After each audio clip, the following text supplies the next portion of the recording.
Alors, comment ça se passe concrètement? Comment je m'y suis pris pour avoir ces résultats? Alors, concrètement, comment j'ai fait pour nettoyer dans leur cerveau toutes ces mémoires que les personnes avaient engrammées et dont elles n'étaient pas conscientes la plupart du temps? Alors, je vais vous expliquer comment j'utilise divers outils qui mélangent l'énergétique chinoise, la capacité de transformation du cerveau, qui s'appelle la neuroplasticité, la connexion à soi et à son intuition, et la connexion à l'autre. Donc, quand j'ai des personnes qui viennent me voir, d'abord, j'aide la personne à entrer dans un léger état modifié de conscience avec des petites inductions rapides.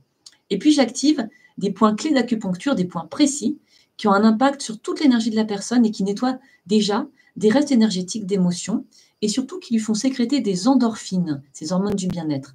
Alors, c'est comme si le cerveau de la personne était légèrement anesthésié et donc elle ne sentira pas ou presque pas la douleur émotionnelle. Ensuite, je détecte, grâce à des outils intuitifs, quelles sont toutes les problématiques de la personne, tous ses conditionnements, et un à pas, même ceux dont elle n'est pas consciente, eh ben, je lui en parle quand c'est nécessaire, et je le libère. Mais comme c'est moi qui détecte ça, la personne n'a pas besoin de me raconter toute sa vie, et c'est même mieux si elle ne le fait pas.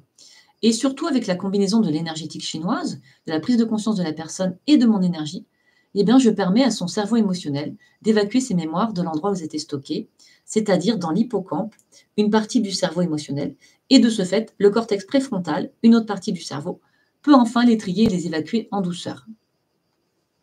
Ça me prend 3 séances en moyenne de faire ça, avec les personnes qui viennent me voir, parfois plus pour des personnes qui ont eu beaucoup, beaucoup de soucis durant l'enfance, et puis parfois moins pour les enfants, les bébés par exemple. Alors, comment ça marche? Qu'est-ce qui se passe dans le cerveau des gens que vous allez aider quand ils reçoivent cette séance? Le cortex préfrontal dont je viens de vous parler, c'est quoi ça?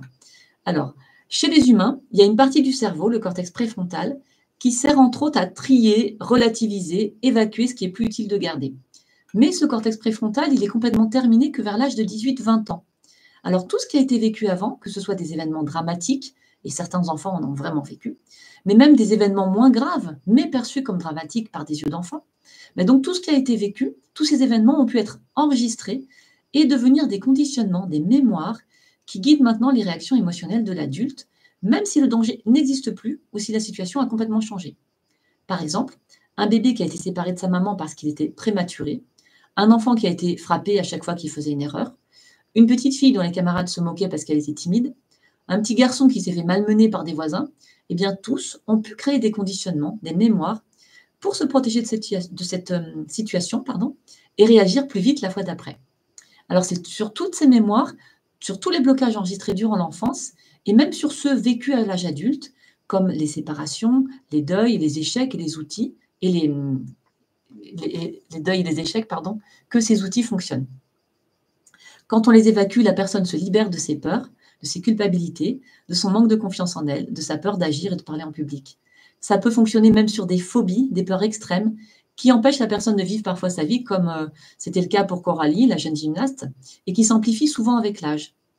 Et c'est parfois le cas justement chez des personnes qui prennent de l'âge et qui ont de plus en plus peur de tout.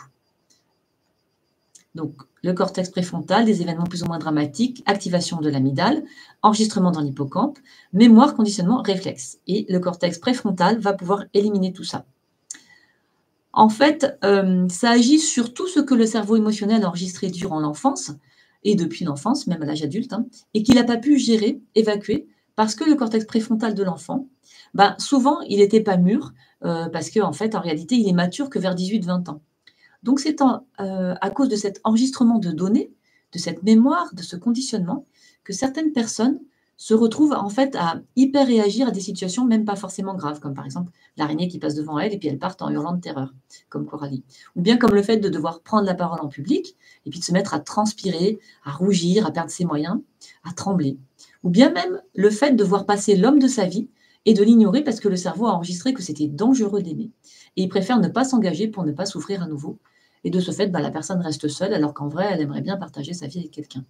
Ça, c'était le cas de Céline et de bien d'autres qui ont pu enfin s'autoriser à être aimés après quelques séances. Et bien sûr, tous ceux qui ont vécu des traumatismes graves, comme des abus physiques ou moraux, comme une agression, comme des vrais abandons, du rejet, qui ont été battus ou humiliés, toutes ces personnes, elles ont enregistré des mémoires qui perturbent leur vie d'adulte. Alors heureusement, toutes ces mémoires sont modifiables, et ça, que les personnes soient adultes, adolescentes ou enfants ou même bébés.